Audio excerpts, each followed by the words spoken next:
এই ইস্তেগফার যদি 3 বার পড়তে পারো ঘুমানোর সময়, আস্তাগফিরুল্লাহ আল্লাযী লা ইলাহা ইল্লা হুয়াল হাইয়ুল কাইয়্যুম ওয়া আতুবু ইলাইহি, 3 বার পড়তে পারো তো এক riwayate আছে তোমার পিছনের গুনাহ সব মাফ।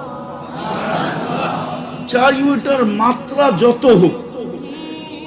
আরেক riwayate আছে সমুদ্রের ফেনার পরিমাণ, গাছের পাতার পরিমাণ আর বালুর কণা পরিমাণ, আমার বিশ্বাস এটা সমগ্র মানুষ মিলেও করা সম্ভব না।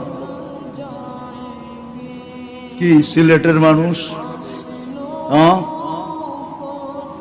দুনিয়ায় যত গাছ আছে গাছের পাতা সমান, সিলেটের গাছ না, বাংলাদেশের গাছ না। এতটুক গুণা তো সমগ্র সৃষ্টি মিলা করো সম্ভব কিনা আমি জানি না। সমুদ্রের ফেনা সমান, বালুর কণা সমান, যে 3 বার করবে মাফ।